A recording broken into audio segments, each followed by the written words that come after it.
हरे कृष्णा दोस्तों, मैं टाइगर अंकित गर्ग आपका अपना हैप्पीनेस कोच हर वेंसडे बुधवार लाता हूं आपके लिए एक नई कहानी। दोस्तों, आज की कहानी की एक ख़ास बात यह है कि ये कहानी मुझे है ना मेरी वाइफ ने सुनाई है।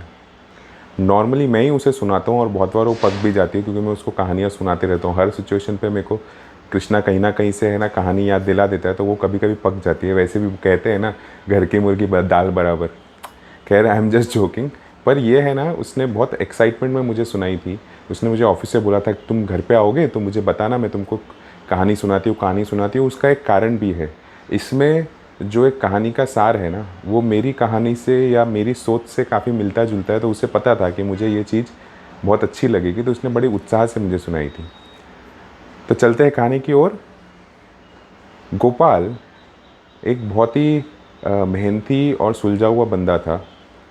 उसकी एक मिठाई की दुकान थी। वो रोज़ सुबह सुबह समय से दुकान पहुंचता। एकदम डिसिप्लिन्ड बंदा था। दुकान पे टाइम पे पहुंचता, खुद ही सारी मिठाइयाँ बनाता और उसकी दुकान इतनी अच्छी चलती थी कि शाम तक सब मिठाइयाँ बिक जाती थी।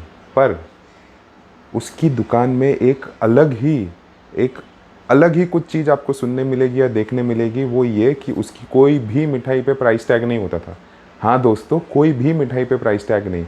आप भी सोचते होंगे ऐसा कैसा मिठाई वाला। और पता है आपको कि आपका अगर उसकी दुकान पे 1 किलो लेने जाओ तो कभी आपको 125 किलो दे देगा, या कभी आपको 800 ग्राम दे देगा, कभी 900 ग्राम दे देगा, कभी 1.5 किलो दे देगा। और प्राइस भी कभी 100 रुपये, कभी 200, कभी 500, कभी 80 रुपये। मतलब उसका हर मिठाई का ना कोई मतलब वज़न वो प्रॉपर देता था, ना वो रेट कोई एक फ़िक्स देता था। फिर भी जितने भी उसके कस्टमर्स थे सब उससे खुश थे। वो रोज़ सुबह जो मिठाई बनाता और वो शाम तक ख़त्म हो जाती। और कोई उससे पूछता कि ऐसा क्यों करते हो भाई, तो वो सिर्फ एक ही कहता था, हरी इच्छा। हाँ दोस्तों, वो कहता था हरी इच्छा। और ये उसके मन में भाव आया जब वो छोटा था। उसको बहुत सारे क्वेश्चंस पूछने की आदत थी। माँ ऐसा क्यों, वो क्यों, हम ये सिचुएशन में क्यों, ये ऐसा क्यों। तो उसकी माँ ने कहा था कि बेटा, ये जो यूनिवर्स है, ये जो भगवान है, ये हमें बहुत प्यार करता है और हमारी हर तरह से ख्याल रखता है। पर अगर हम तकलीफ़ में हैं, आराम में हैं, कुछ भी हैं, सब उसकी वजह से है, सब उसकी इच्छा से हो रहा है। हमें सिर्फ हमारा कर्म करना है। ऐसे उसकी माँ ने उसे सिखाया था। तब से उसकी यूनिवर्स की तरफ, भगवान की तरफ उसकी श्रद्धा इतनी बढ़ गई थी कि उसे इतना विश्वास था कि जो होता है हरी इच्छा से होता है।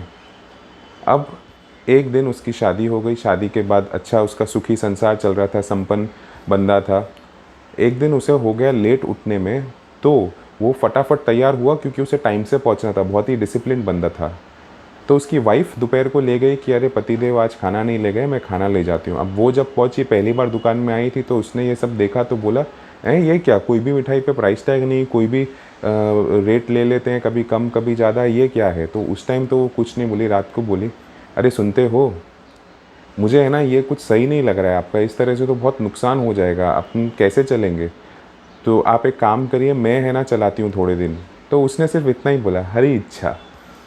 तो दूसरे दिन उसकी वाइफ गई, उसने 2-3 आदमी हायर किए, मिठाई बनाई, सब पे प्राइस टैग करा, एक प्रॉपर मिठाई की दुकान चालू कर दी। पहले दिन अच्छी सेल थी, दूसरे दिन थोड़ी कम थी। ऐसे धीरे धीरे धीरे धीरे उसकी सेल बहुत कम होती गई। काफ़ी सारी मिठाइयाँ बचने लगीं, काफ़ी सारी मिठाइयाँ फेंकनी पड़ती थी। एक महीने के एंड पर ऐसा हुआ कि उसके पास इतने पैसे नहीं थे कि आदमी लोग को पगार दे सके। तो वो आदमी लोग छोड़ के चले गए। वो रोती हुई आई रात को पति के पास, बोला कि मुझे माफ़ कर दीजिए, पता नहीं आप कैसे चलाते हैं, पर मैंने तो इस ढंग से किया तो एक भी कस्टमर नहीं आ रहा है, बहुत नुकसान हो रहा है, आदमी भी चले गए। बोला कोई बात नहीं, हरी इच्छा। और बोला, आप, उसकी वाइफ ने बोला गोपाल को कि आप जाइए, कल से आप ही के चलिए, मैं भी आपके साथ चलती हूँ। बोला जो हरी इच्छा। और नेक्स्ट डे सुबह वो अपने रूटीन से पहुँच गया। उसने खुद ही अपने हाथों से मिठाई बनाई। अब जब वो मिठाई बना रहा था, उसकी वाइफ देख रही थी। उसको कभी कभी अचानक ऐसा लग रहा था कि 2 हाथ नहीं 4 हाथ काम कर रहे हैं। फिर वो आंखें वो करती हैं, ये क्या हुआ। फिर उसको 2 ही दिखते हैं। फिर थोड़ी देर बाद ऐसे लगता है कि 4 हाथ हैं। वैसे ही जब वो मिठाई किसी को देता तो उसे ऐसा लगता कि कोई है ना ज़्यादा डाल दे रहा है, कभी है ना वो जितना दे रहा है, कभी है ना कोई निकाल दे रहा है, कम हो जा रही है।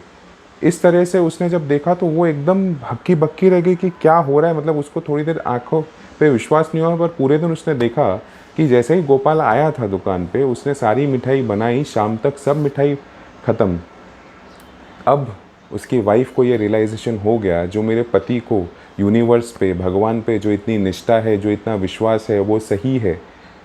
वो इतना सही है कि वो स्वयं भगवान खुद कहीं ना कहीं से प्रकट होकर वो कर रहे हैं, जिसको जैसी मिठाई चाहिए, जितनी चाहिए, जो उसका पैसे का पॉसिबिलिटी है, उस हिसाब से है ना दिलवा रही है गोपाल को। तो इस हिसाब से, क्योंकि गोपाल जब मिठाई का रेट भी बोलता था तो भी वो कम ज़्यादा उसे ऐसा लगता था अंदर से आ रही है आवाज़, और वो रेट बोल देता था। तो इस तरह से वाइफ को भी रियलाइजेशन हो गया, तब से उसे भी भगवान के ऊपर भरोसा ज़्यादा हो गया, यूनिवर्स पे भरोसा ज़्यादा हो गया कि यूनिवर्स उनको इतना प्यार करता है कि हर तरह से उनका ख्याल रखता है। तो उनको तो दोस्तों ये समझ में आ गया, और सुखी परिवार की तरह वो लोग हमेशा से रहने लगे।